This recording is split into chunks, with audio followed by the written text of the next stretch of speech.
La voz que está con vos. Transmitiendo en vivo. La voz que está con vos. Transmitiendo en vivo. La voz que está con vos. Transmitiendo en vivo. La voz que está con vos. Transmitiendo en vivo.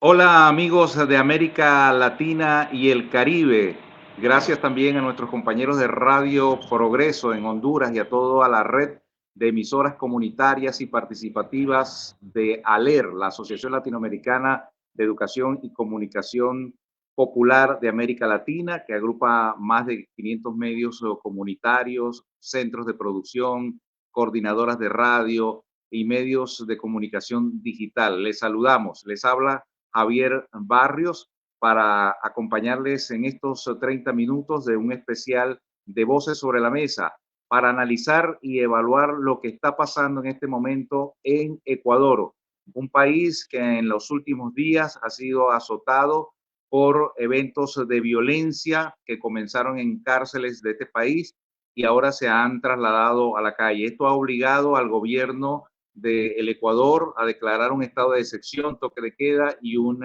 conflicto armado interno.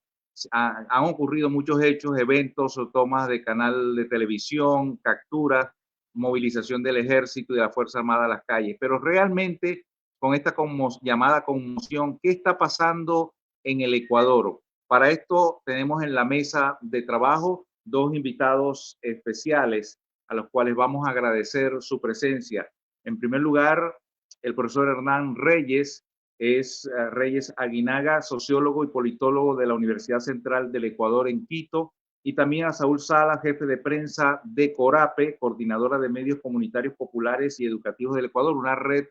de medios comunitarios muy prestigiosa, de mucha relevancia en el Ecuador. Les agradecemos y les damos la bienvenida a esta mesa de trabajo para evaluar. Quisiera rápidamente comenzar quizás tener una mirada periodística, una mirada rápida de cuáles son como los últimos elementos, hechos que se han producido en Ecuador para ubicar en contexto. Quisiera comenzar con Saúl Salas, jefe de prensa de CORAPE, que han estado haciendo cobertura periodística de estos acontecimientos. Saúl, gracias por estar en este espacio. Muchas gracias, Javier. Solo una aclaración, Paul. Soy Paul Salas, pero un gusto estar aquí presente. Gracias siempre a la invitación. Un saludo a todos quienes están presentes y nos están mirando y escuchando a través de esta gran red también de medios comunitarios. Para nosotros es muy importante el poder participar y el poder compartir la información de lo que está sucediendo acá en el Ecuador. Para nosotros, desde el aspecto periodístico, quizás ha sido sumamente la parte de comprender sobre todo el ejercicio periodístico y cómo está vinculado mucho el tema de poder informar bajo estas condiciones de riesgo y bajo estas situaciones complejas en las cuales la seguridad y sobre todo el tema de resguardar y precautelar la seguridad de los periodistas se ha visto afectado, y tenemos este hecho como lo que ha sucedido en un canal de la ciudad costera de Guayaquil, el cual justamente evidenció todas estas deficiencias que pueden existir, o también las debilidades que puede tener el ejercicio periodístico alrededor de estos temas, ¿no? También nos encontrábamos con periodistas que se encontraban todos con casco, con chalecos antibalas, también otros periodistas que estaban en la línea de fuego reportando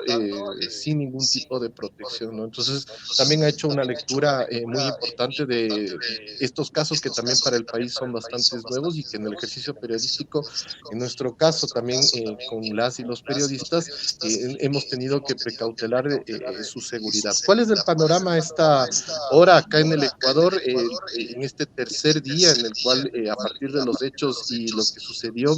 el día lunes, tras la toma de los centros de rehabilitación y sobre todo con la salida o la huida, la fuga de alias Fito, uno de los cabecillas de una de las bandas delictivas más sanguinarias que existe acá en el Ecuador?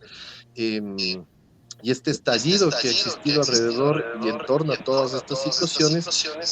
realmente vemos que en este tercer día, con decretos y con esta mirada que sigue teniendo el Estado de responder ante estas situaciones mediante documentos que finalmente no evidencian la compleja realidad que vive cada uno de los ciudadanos acá en el país, vemos cómo hoy nos encontramos en un día bastante atípico acá en Ecuador, donde se encuentran cerrados la mayoría de digamos, instituciones del Estado. Uno no, el día de hoy no puede sacar su cédula de identidad, uno no puede hacer un trámite en el servicio de rentas internas y más, porque todo se encuentra por disposición también de estas entidades que rigen los temas de educación y el tema de trabajo, retomar esto del teletrabajo. Entonces, nos da un contexto en donde estos grupos delictivos, en donde este síntoma que existe de estas bandas siguen asumiendo el control del país y sobre todo siguen manejando el contexto y siguen repercutiendo en la realidad, ¿no? El ciudadano, ¿cómo se encuentra? Yo creo que el ciudadano, aparte de encontrarse bastante confundido y asombrado por la situación, tampoco encuentra respuestas ágiles y sobre todo respuestas a través de digamos, los encargados de la comunicación por parte del Estado de algún tipo de solución o sobre todo algún tipo de respuesta frente a lo que está sucediendo en el país, ¿no? Como te digo, actualmente hoy para nosotros es un día típico, para el ejercicio periodístico también hay algunas entidades como la Asamblea Nacional que están trabajando, hoy también se definen algunas leyes importantes enviadas también por el gobierno, entonces esta instancia sigue trabajando, pero también, como te digo, es bastante típico porque la coyuntura se ha visto bastante arraigada a este tema de la violencia y justamente ahora con el último decreto que ha sido enviado por el presidente, podemos observar que este es el resultado de todo ello y hoy no hay poca presencia ciudadana en las calles, pocos negocios abiertos y el tema de la coyuntura o el ejercicio periodístico, como te mencionaba, también se ve reducido justamente a seguir transmitiendo el tema de estos actos que de manera muy poca o muy reducida el día de hoy siguen afectando aquí en la capital, como hace pocos minutos el tema de la detonación de una bomba en un puente en una vía principal al norte de la capital.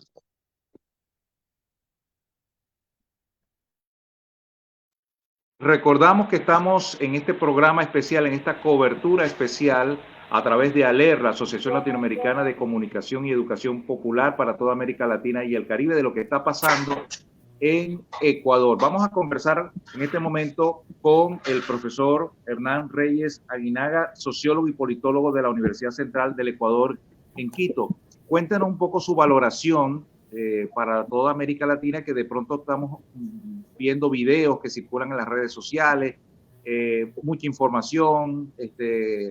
que nos indica que hay como que si un país estuviera en guerra abierta y nos muestra un Ecuador diferente, distinto. ¿Qué está pasando realmente? Muy buenos días, un saludo a la audiencia de ALER y un saludo a usted, Javier, y a Paul de Corape. Creo que hemos llegado a al punto más alto de la conflictividad en términos del Estado en contra o versus sectores de crimen organizado en el Ecuador. No es un tema casual, no es un tema fortuito, no es que se enloquecieron las bandas criminales y decidieron a partir de antenoche y todo el día de ayer realizar una serie de demostraciones de violencia a nivel de prácticamente todo el país, sino que se trata de un proceso que se vino calentando de alguna manera y se vino complicando en los últimos 6, 7 años. Nosotros hemos visto una evolución desde lo que significó el dominio, el control de estas bandas delincuenciales de los centros de rehabilitación carcelaria, mal llamados centros de rehabilitación carcelaria en el Ecuador, hacia una evolución y una amplificación de los niveles de violencia a todos los campos de la vida social, es decir, hacia el exterior de las cárceles. en el gobierno del presidente Lenín Moreno, por ejemplo, en el año 2019, ya hubo señales de que las cárceles estaban bajo control de esas bandas delincuenciales. Hubo masacres entre los grupos delincuenciales, ese es otro elemento interesante. Querían luchar y disputar el dominio de estos centros carcelarios, desde donde se seguía planificando los asaltos, robos, sicariatos y demás delitos a nivel de la sociedad. Pero ahora ya salieron de ahí, y creo que el detonante fue justamente, como mencionaba Paul, el escape, que no se sabe si fue hace 5 días o si fue hace 15 días, de alias Fito Adolfo Macías, un cabecilla de uno de los grupos más poderosos de entre los 22 que han sido identificados que operan en el Ecuador, de distinta magnitud y por supuesto incidencia. Y luego de eso se dio una captura y una posterior fuga también de Colón Pico, alias Capitán Pico, de otro grupo delincuencial, que cuando fue trasladado a una cárcel, digamos, de una ciudad cercana a Quito, en la Sierra Ecuatoriana, en la madrugada de antes de ayer también escapó. Estos fueron los dos detonantes para que, yo digo, se pasó a una fase tremendamente álgida y compleja, donde mermaron, al menos aparentemente, las rencillas y las disputas internas entre estos sectores de delincuencia organizada, y más bien apuntaron de manera conjunta a mostrar su poderío frente a la sociedad ecuatoriana. Y claro, ya Paul ha hecho la descripción de los principales elementos que hemos visto en el Ecuador, pero claro, esto ha provocado como efecto fundamental 2 cosas. Uno, un miedo generalizado, yo diría casi a ratos pánico, de lo que vimos el día de ayer, sobre todo entre sectores de la población ecuatoriana, entre amplios sectores de la población ecuatoriana, que prácticamente desde el mediodía de ayer ya optaron por encerrarse en sus domicilios. Y esto va de la mano también con la medida dispuesta ya por el presidente Noboa, que lo que implica es ya definir a este conflicto como un conflicto armado interno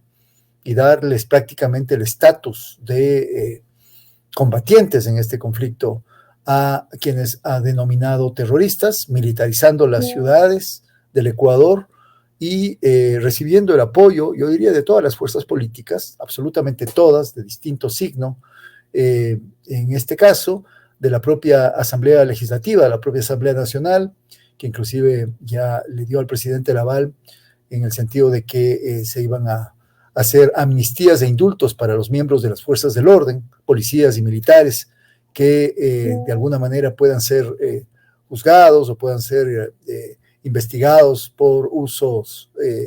de la fuerza en esta lucha contra el terrorismo. Y a la larga estamos todavía en un plano de expectancia, estamos viendo, la gente está todavía asustada, me parece que hay una comunicación no todavía muy adecuada de parte del Estado, no solamente de esta decisión, del trasfondo, de las implicaciones de esta decisión de declarar justamente un conflicto armado interno, aparte del estado de excepción y del toque de queda que rige en el Ecuador, sino sobre todo ideas más claras con respecto a las estrategias que el gobierno está poniendo en práctica, no tanto a nivel de lo que se dice, sino a nivel de generar de alguna manera confianza en la población, de que se está actuando en la vía correcta, demostrarle a través de acciones directas de que los militares y los policías están nuevamente tomando el control de las ciudades y de que se está deteniendo y frenando a estos sectores delincuenciales. Entonces, la situación es muy compleja, vamos a ver cómo evoluciona los próximos días. Me temo yo, y visto desde otro ángulo, que esto pueda implicar una coyuntura extremadamente favorable para que el gobierno del presidente Daniel Noboa pueda llevar adelante un proyecto, un programa que pueda implicar duros golpes a los sectores populares en términos de su economía y de su vida, en el sentido de que se está hablando ya de que se estaría estudiando eliminar el subsidio a los combustibles, que en el Ecuador es un tema tremendamente sensible, que ha causado los últimos años levantamientos y revueltas ciudadanas y sociales. Se habla de que el presidente ha planteado una consulta popular también, donde se dice que la población que vio con muy malos ojos las primeras 11 preguntas que el gobierno había planteado, preguntas bastante inoficiosas, respecto al tema de la inseguridad, pero que no resolvían nada prácticamente, y luego planteó en las últimas horas 9 preguntas adicionales, llegándose a 20. Este mecanismo de democracia directa y de tipo plebiscitario sufriría, digamos, un cambio en el término de la percepción ciudadana, y la ciudadanía le daría carta blanca al presidente Noboa para que no solamente se endurezcan las penas a nivel del Código Orgánico Integral Penal, las sanciones, mecanismos como por ejemplo la expulsión de delincuentes o mecanismos que tienen que ver con una observación y una evaluación mucho más directa de los jueces, sino que a la larga implicaría un voto a favor del presidente Noboa, un cheque en blanco para que él pueda plantear un programa de mucha mayor austeridad económica, lo cual, insisto, podría perjudicar a sectores populares, y a partir de esta declaratoria de guerra prácticamente al crimen organizado, pudiera también darse preocupantes situaciones de violación de los derechos humanos a través de excesos en el uso de la fuerza por parte de los policías y los militares. Así que es tremendamente grave la situación en Ecuador, y como digo, estamos esperando a ver cómo esto va evolucionando estos días y cómo el gobierno, sobre todo, vuelve a tomar la iniciativa luego de esta demostración brutal, violenta, absolutamente injustificable e inhumana por parte de los grupos delincuenciales ante la población ecuatoriana.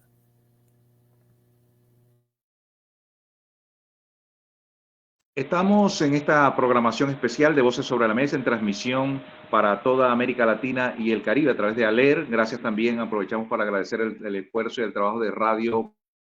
Progreso en Honduras. Quizás nos quedan algunos minutos para también Paul y para nuestro invitado, el profesor Hernán Reyes. Hay datos, entiendo que hay 22, si no me equivoco, 22 bandas delictivas. Algunas han hablado de bandas internas y otros hablan de bandas con conexiones internacionales o globales. Quizás por allí ver qué datos se le puede aportar a América Latina, que algunos países también viven problemas de inseguridad. Y dos, quizás de aquí adelante, ¿qué se espera? Entendemos que siempre los derechos humanos van a estar en el centro de esta situación, pero observamos una población ecuatoriana desde afuera que está apoyando en este momento la medida, y una asamblea nacional. Tenemos pocos minutos, quisiera darle la palabra a Paul y al profesor a ver cómo ven quizás los escenarios y los acontecimientos que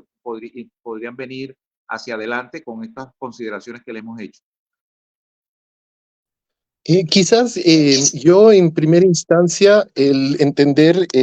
dos temas fundamentales rápidamente. La primera, y quizás como desde nosotros, desde medios de comunicación comunitarios, la importancia también de analizar cómo ha sido este rol del manejo de la información al ver esta escasez de noticias o de informaciones oficiales, en donde uno pueda darle seguimiento, seguir contrastando todos los hechos que uno ve a través de la televisión o a través de redes sociales. La ciudadanía sigue informándose por estos medios, digamos, no oficiales, y sobre todo los mecanismos que actualmente están muy vinculados a cómo uno está accediendo al tipo de información. Entonces, el día de ayer también, dentro de este contexto súper grave que hubo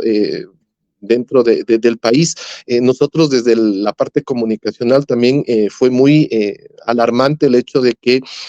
todavía los grupos de WhatsApp, todavía el X, o antes llamado Twitter, el tema del Facebook, siguen siendo herramientas que son mecanismos para generar pánico, para seguir aprovechando la mala información y más, ¿no? Entonces, yo creo que ahí también hay una reflexión sumamente importante, y entender el tema del rol que tienen los medios de comunicación, en nuestro caso el rol de los medios de comunicación comunitario, de que a pesar de que no hayamos tenido un ejercicio inmediato en el sentido de lanzar la información, para nosotros es sumamente importante la responsabilidad que tiene que existir frente a la audiencia y frente a quienes son los receptores de esta información que sale desde acá, en el sentido de que tengan datos contrastados y sobre todo que se tenga información real y verificada, ¿no? Entonces, también hacer un llamado que este contexto de la comunicación también implica estos ejercicios y este esfuerzo que tiene que haber con respecto a cómo accedemos, ¿no? Porque yo también creo que esta profundización del pánico, ya lo había mencionado también Hernán, sobre la zozobra y cómo el día de ayer se manejó todo el tema de la información, va en esto, ¿no? Va en este sentido de cómo nosotros también estamos receptando, cómo nosotros también estamos manejando esta información, y que para nosotros también es importante que, y ha sido una gran reflexión también y aprendizaje, porque el país no ha vivido estos sucesos, tampoco ha vivido este tema de los medios de comunicación, impensable en cualquiera de los escenarios más catastróficos, en nosotros tener una imagen de una transmisión en vivo y que estos grupos delictivos, que alrededor de también este contexto que cabe en el análisis, porque son jóvenes, hay jóvenes de 15 años y que te hace como reflexionar también cómo están constituidos todos estos grupos delictivos, a quienes están sometiendo y a quienes están reclutando, porque también esto es todo una respuesta y digamos un resultado de la escasez de la respuesta que existe en los temas sociales, en el tema de educación, en el tema de generar digamos, elementos para que los jóvenes puedan tener acceso a educación, a trabajo, etcétera. Es una reflexión súper grande que hay que hacer en torno a lo que está sucediendo y ver que un canal tomado por estos grupos delictivos en vivo y que la gente más allá y los medios de comunicación más allá de una reflexión de que habían personas, hubo una persona herida y que se atentaba contra la seguridad de periodistas, equipo técnico, equipo administrativo, la prioridad fue transmitir el hecho y que sobre todo, y respetando quizás la vulneración que puede tener todo este tema, la prioridad era el tema de transmitir en vivo lo que estaba sucediendo. Entonces, yo creo que hay varias reflexiones. Para mí, me voy a quedar en este lado de la parte comunicacional. A nosotros nos ha sido también un aprendizaje y la responsabilidad que tiene que existir por parte de los medios de comunicación y que también la ciudadanía en estos casos, ¿no? En donde existe este estallido, sobre todo de violencia, el saber cómo manejar, ¿no? Porque los grupos delincuenciales también han utilizado esto como una herramienta óptima para hacer llegar su mensaje, ¿no? Y por ello también han utilizado y han tratado de llegar en este caso como medio de comunicación masivo para tratar de llegar al mensaje, porque sabe que la gente sigue accediendo a estos medios, pero sobre todo estos mensajes que siguen generando el temor, siguen generando, o sea, las noticias falsas, las noticias no contrastadas, las miles de imágenes aquí se circulaban a través de grupos de WhatsApp, imágenes de simulacros que existían en el metro de Quito, o sea, en el nuevo sistema de transporte que existe acá, existía un simulacro también que se habían realizado en calles y lo hacían pasar como atentados y como bombas que habían colocado. Entonces, hacer esta reflexión, yo creo que el ejercicio periodístico también nos convoca a reflexionar sobre el manejo de la información y sobre todo que la audiencia comprenda que en estos momentos súper complejos hay que poner en la balanza lo que es la inmediatez, lo que es generar este pánico, este impacto y tratar también nosotros, ¿no? Desde el otro lado de la balanza, informar y que la gente pueda tener acceso a esta información verificada, que lamentablemente en estos últimos años ha sido sumamente complejo porque el sistema de información que tienen las entidades, especialmente Fiscalía, Policía Nacional, Fuerzas Armadas, Ministerio de Gobierno, es sumamente deficiente porque no podemos tener acceso a datos reales, porque, con decirte, hasta el momento no tenemos un dato oficial de fallecidos, tomando en cuenta que el día de ayer se conoce que un artista y personas que estaban cercanas a balaceras fallecieron lamentablemente. Entonces, Sí. Paul, ¿me escuchas? Sí, perdón. Paul, bueno, el tiempo se nos ha terminado, pero quisiera no despedirnos sin unas palabras del profesor Hernán Reyes, muy breve en función de lo que se puede esperar y siempre con la acción preventiva de la ciudadanía, ¿no? Claro, la gente, por ejemplo, cuando uno habla de Ecuador, uno sabe Quito, Guayaquil, uno oye muchas noticias de Guayaquil, pero me imagino no es todo el país que está con estas oleadas delictivas. Tenemos realmente un minuto, 2 minutos máximo, profesor. Te quería mencionar que no nos debemos olvidar nunca de los sectores más vulnerables, de la población civil, que va a ser, de hecho, cuando hay conflictos armados en todas partes, siempre es la víctima mayor justamente de estos conflictos, es la víctima mayor de la desinformación, es la víctima mayor de la violencia, es la víctima mayor de la vulnerabilidad, es la víctima mayor inclusive de medidas que muchas veces los estados toman en calidad de actores del conflicto armado, pero sin tomar en cuenta a los sectores civiles. Hay un pronunciamiento del día de hoy de la Alianza por los Derechos Humanos, que agrupa a 15 organizaciones de derechos humanos del país, que finalmente está planteando este tema, está haciendo inclusive ciertos cuestionamientos con el cuidado y el tino del caso a la declaratoria de conflicto interno armado, calificándola inclusive de una medida antitécnica, porque pone en riesgo quizá a esa población civil y además porque finalmente no está tomando en cuenta las posibles incidencias que hay a nivel de derechos humanos violentados, vulnerados en esta conflagración armada que se daría abiertamente. Así que yo particularmente siempre creo que los medios de comunicación y los políticos deberían mirar prioritariamente a la población civil, sobre todo a la más vulnerable, para conjuntamente y complementariamente con medidas de acción que son necesarias, evidentemente, medidas de respuesta desde el Estado hacia estos sectores delincuenciales, no profundizar aún más la situación de pobreza, la situación de violencia que ya cotidianamente viven esos sectores. Esto, y muchas gracias por la invitación.